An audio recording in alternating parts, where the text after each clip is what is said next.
2026 ခုနှစ်ဇွန်လ24ရက်နေ့မှာပြည်တွင်းဘဏ်တစ်ခုဖြစ်တဲ့ AR ဘဏ်ရဲ့ပေါ်တယ်အဟတ်ခံရပြီးဘဏ်ရဲ့ credit card စာရင်းတွေနဲ့ဝန်ထမ်းလစာ payroll အချက်လက်တွေကိုရရှိထားတယ်လို့ Lapso Group ကကြေညာခဲ့ပါတယ်။ Lapso Group ဟာနာမည်ကြီး Cyber ရာဇဝတ်အဖွဲ့တစ်ခုဖြစ်ပြီး2021-22 ခုနှစ်များအတွင်းကမ္ဘာတစ်ဝန်းကနည်းပညာကုမ္ပဏီတွေဆက်သွယ်ရေးကုမ္ပဏီတွေနဲ့အဖွဲ့အစည်းကြီးတွေကိုတိုက်ခိုက်ခဲ့တဲ့ hacker အုပ်စုဖြစ်ပါတယ်။သူတို့ဟာကုမ္ပဏီတွေရဲ့ source code, customer data, internet document တွေကိုခိုးယူပြီးထုတ်ဖော်မယ်လို့ချိန်ချောက်က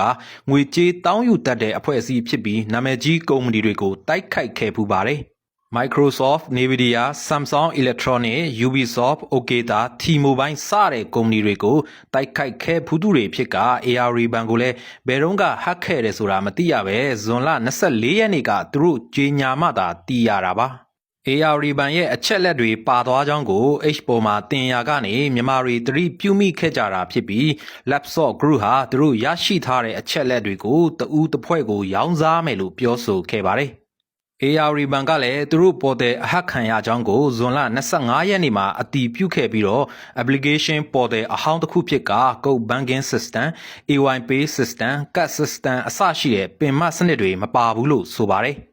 ငွေကြေးဆိုင်ရာမပါတဲ့ရှောက်လွာပေါ်ကအချက်လက်တချို့သာပါသွားတာလို့ဆိုပြီးဘဏ်သုံးစွဲသူတွေရဲ့အချက်လက်တွေမပါဘူးလို့ဆိုပေမဲ့လည်းကိုရေးအချက်လက်တွေပေါက်ကြားမှုကစိုးရိမ်စရာပါ။ Lapso Group ဟာ AR ဘဏ်ကိုဟတ်ထားပြီး credit card စာရင်းတွေနဲ့ဝန်ထမ်းလစာ payroll အချက်လက်တွေကို 120GB file site ကြီးကိုရရှိထားတယ်လို့ဆိုတာမို့ဒီအချက်လက်တွေသာအမှန်ဆိုရင်ပါသွားတဲ့သူတွေအတွက်စိုးရိမ်စရာအချက်ပါ။ဘာကြောင့်လဲဆိုဘဏ်ကိုသုံးစွဲသူတွေရဲ့ကိုရေးအချက်လက်တွေပါသွားခြင်းဟာအန္တရာယ်များပြီးတော့ငွေကြေးလိမ်လည်သူတွေရဲ့လက်ထဲရောက်သွားရင်ချင်းချောက်ငွေညှစ်ခံရနိုင်တာတွေရှိလာနိုင်ပါတယ်။နာမည်မှတ်ပုံတင်ဖုန်းနံပါတ်အမြဲထိုးနေကြလက်မှတ်နေရက်လိပ်စာ credit card ရှောက်ထားတဲ့သူတွေဆိုရင်ကိုထောက်ခံဖေးသားတဲ့သူတွေရဲ့အချက်လက်အလုပ်ကိုင်အချက်လက်ဝင်ငွေအချက်လက်တွေပါသွားနိုင်ပါတယ်။ AR ဘဏ်ကတော့ငွေကြေးဆိုင်ရာမပါတဲ့ရှောက်လွာပေါ်ကအချက်လက်တချို့ဟာပြင်ပကိုပေါက်ကြားခဲ့တာလို့အလွယ်ပြောသွားခဲ့ပေမဲ့ကိုရေးအချက်လက်တွေပေါက်ကြားသွားမှုက